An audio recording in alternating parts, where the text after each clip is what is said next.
Well, it all started, believe it or not, with a short story. I sat down one day and decided to write a short story about a woman who lived in Botswana, who's at the deathbed of her father, and he says, sell the cattle when I die and start a business. And he has in mind a sensible business, and she says brightly, oh, I think I'll start a detective agency. And she does that, and of course she doesn't really know what she's doing. She gets hold of a book called The Principles of Private Detection, which purports to teach people how to run detective agencies. And she gets going in this little business. She appoints an assistant, and off they go. And that was a short story.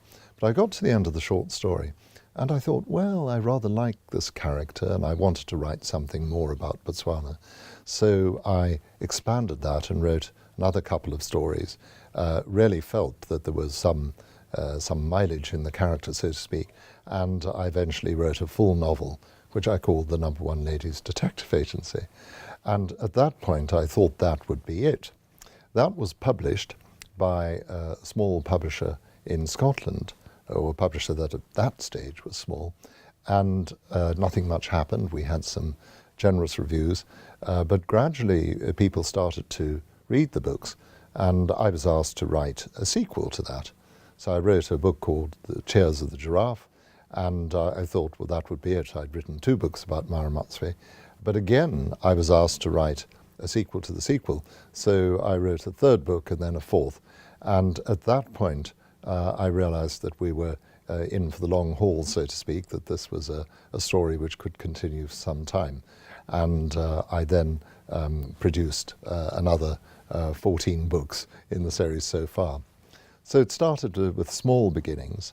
It took off, the books took off first in the United States, interestingly enough.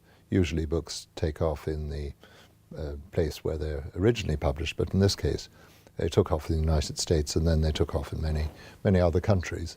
And that was the beginning of the series that we now know as the Number One Ladies Detective Agency, 20 years running and still going strong.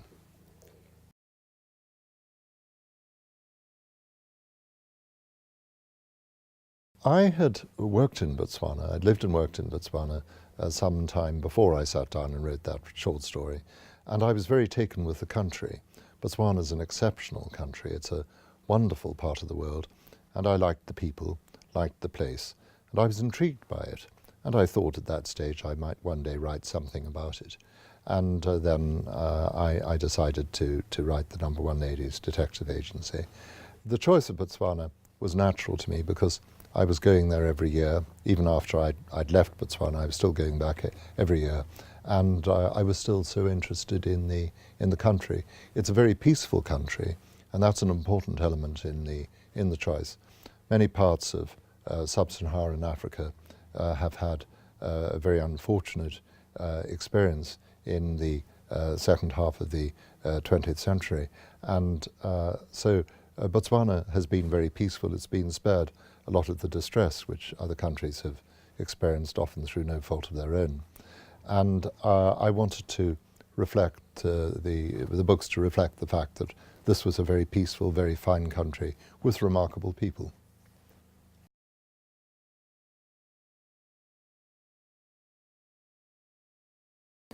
People often ask me who the inspiration for the character of Mma Ramotswe was, whether it was a real person, whether the character, the literary character, is based on a particular person.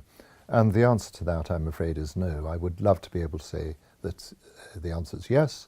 I would love to be able to point to somebody and say that is Mma Ramotswe. But there wasn't a real person behind it. There was, however, somebody I saw who I suppose inspired me to write about a woman living in Botswana. So in a sense, there was a real person who had that particular role in the creation of the character, although I didn't base the character on her. And that is a lady I saw chasing a chicken round her yard in a small town called Mchudi in Botswana many years ago. And I thought she looked a very spirited woman, and I thought that I might one day write about a woman living in Botswana who's very intuitive, very intelligent, and who starts some little business. So that was the origin of that.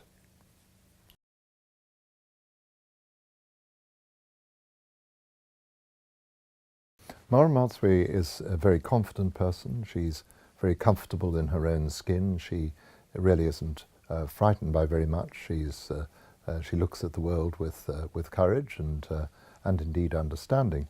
But I suppose all of us, deep down, have something which might cause us to be a little bit anxious, if not exactly frightened.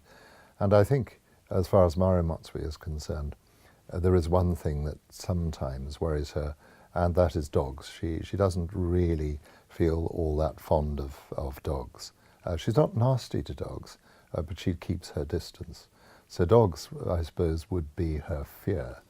Whether there are any other fears, I'm not too sure. I should imagine that she's probably a little bit concerned about crocodiles when she's close to the water, but that wouldn't affect her in her daily life.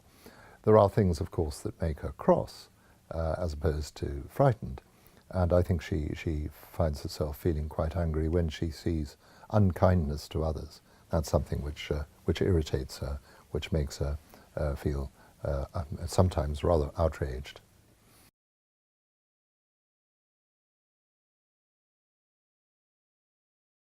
It's very difficult to look at all the books in the Number One Ladies Detective Agency series and say that one is one of my absolute favourites. I find that I've enjoyed writing all of them. I suppose there are one or two that I feel particularly pleased that I wrote. I very much enjoyed writing the second book in the series, which was The Tears of the Giraffe.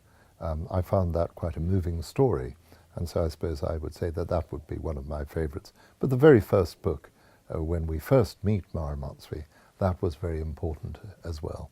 Thereafter, as I say, I've enjoyed writing them all, and I feel all of them have something special to say about Mma Ramotswe. Something happens which brings us closer to the characters.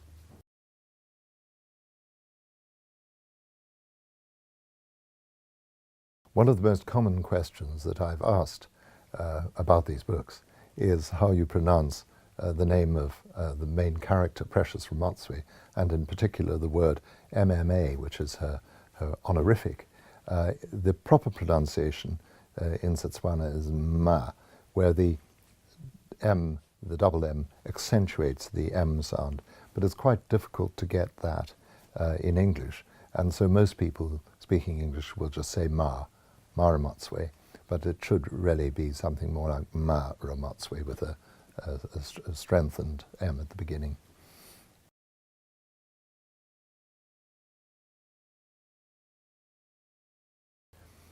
People often say to me, how can you, a mere man, write about women? And that's I think, a rather curious question to ask an author, because I don't think that people really say that very much to female authors writing about male characters. And of course there are many female authors who write about male characters. Maybe not quite so many male authors who write about female characters. I think that as an author one has to be able to understand, or one must try to understand, what it's like to be somebody who's rather different from oneself.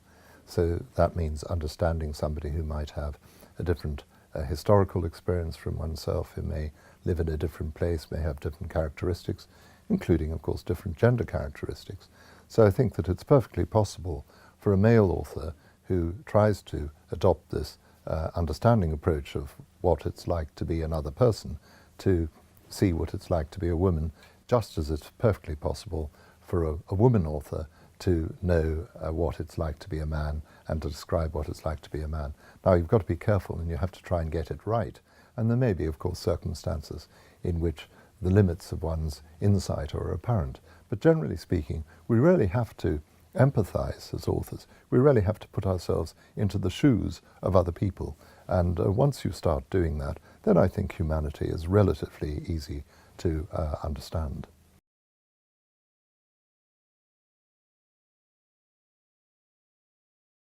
When I started to write the Number One Ladies Detective Agency books, so I was very conscious of the fact that I was an outsider. Although I knew Botswana, I was an outsider to somebody else's country. And so I approached the matter very carefully, and I wanted to write a very positive book about the country, and I think that was the approach that I followed in all the subsequent books. I admire Botswana. I've got a great deal of time for it. I think that it's a wonderful country, and I think the people of Botswana have done great things in building up this remarkable country since independence in 1966.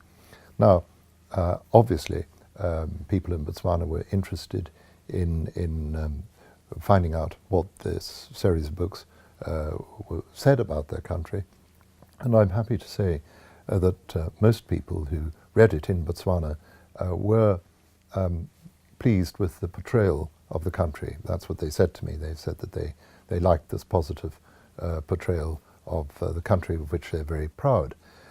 I think that certainly was one of the reactions that one found in Botswana. When I go to Botswana, I'm always very cheered when I meet somebody who says, "Oh, Mma Ramotswe is exactly like my aunt," or "Mma Ramotswe is exactly like my mother," or whatever.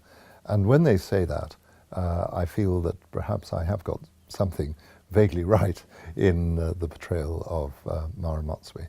So generally speaking, people in Botswana are pleased with how Mma Ramotswe portrays a typical woman from their country. Now, obviously you can't please everybody, and there may well be some who say that I'm not dealing with any of the problems that Botswana has, but of course there are different books to deal with that. I think these books are upbeat books, and I'm talking about the positive in these books. There are many other books which will concentrate on more problematic matters.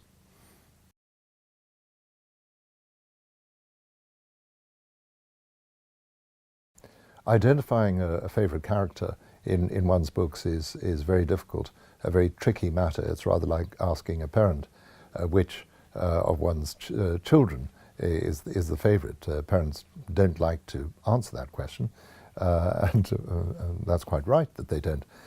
As far as the characters in the Number One Ladies Detective Agency are concerned, I must say that I do like all of the characters, even the few villains that we have. We don't have many villains in these books. We've got Violet Sefotho, who's not particularly pleasant, but even she has her good points.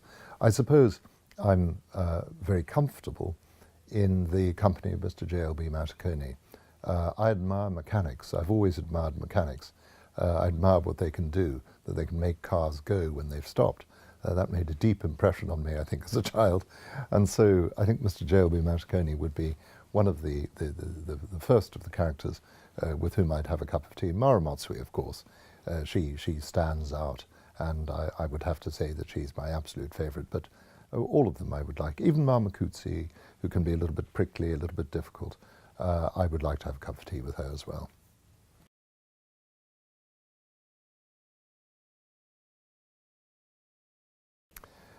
I'm sometimes asked whether I'll take my characters from my Botswana books and put them in Scotland, or take characters from my Scottish books and put them in Botswana.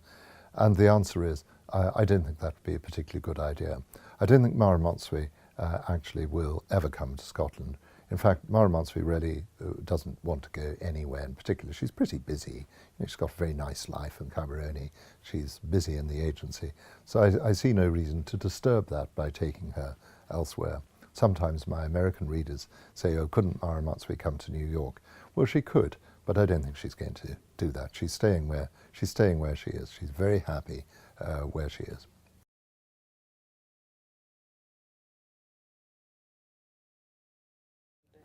Well, I don't know. I mean, I don't have a real sense of what lies ahead of Mma Ramotswe in the long term. I don't think I'm ever going to do anything dramatic to her life. I want her to continue to do what she's been doing for the last few years, and to keep her going in that way. So I don't have a major plan. Now, I know that there are some writers who do series who have a grand plan, and that they know exactly how things are going to end in 10 years' time or whatever it is. I don't have that. So I just continue with her life. It rolls along, and I don't think that there's anything dramatic really going to come along to change that.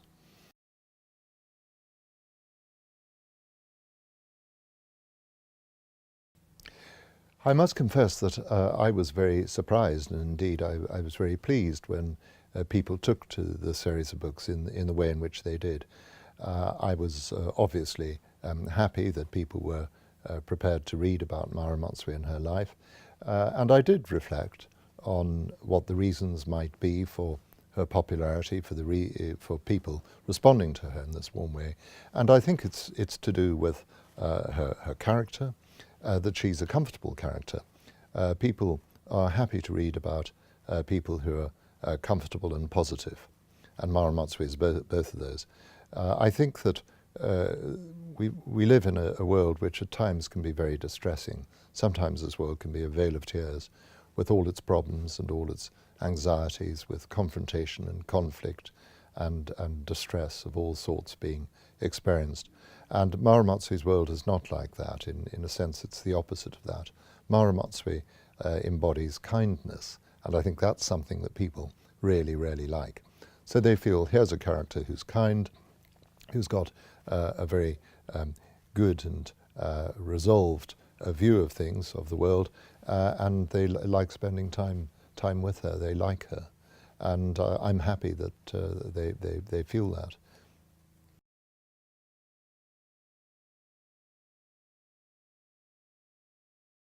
Well, I'm happy to say that I have readers of all shapes and sizes. I have readers of 8 who are reading the books. Very young people actually sometimes say that they read them. And then I've got readers who are over 100.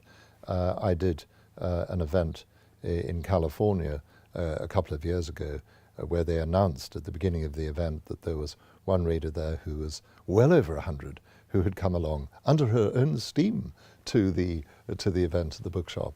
And so I do get many readers who are at that end of the spectrum, and others who are in the middle.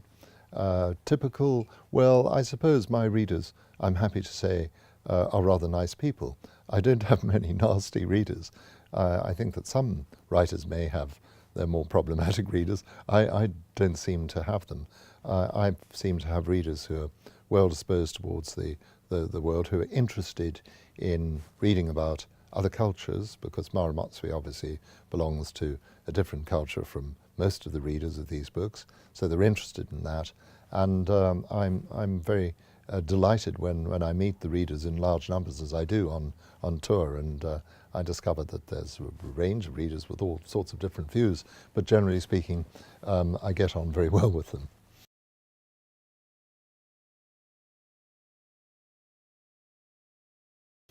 Mma Ramotswe would celebrate something in the way in which I think she's always celebrated any good development, and that is firstly with tea. That would be her first response. She'd say that we must have some sort of tea party, and she would certainly put the kettle on to that end. I think she would probably, if she were to celebrate, she would probably want to involve her great friend Mma Ramotswe, who's the matron at the orphan farm. And so I can see Mma Ramotswe and Mma Ramotswe having tea together, eating a piece of Mma Ramotswe's, or several pieces, of Mma Ramotswe's famous fruitcake. They're the two ladies doing this, just quietly celebrating. And then Mma Ramotswe would say to Mma Ramotswe, well, shouldn't we invite Mma Ramotswe to come and celebrate with us? Now, the relationship between Mma Ramotswe and Mma Ramotswe hasn't always been easy, in that they're two fairly dominant characters. But Mma Ramotswe would realize that this is a very good idea, and they'd invite Mma Ramotswe to join them. And Mma Ramotswe would say, well, shouldn't we invite Charlie and Fanwell, the apprentices? And they'd think about this for a moment, and then they'd say, yes, well, perhaps we should. So they would then be invited to join them for tea.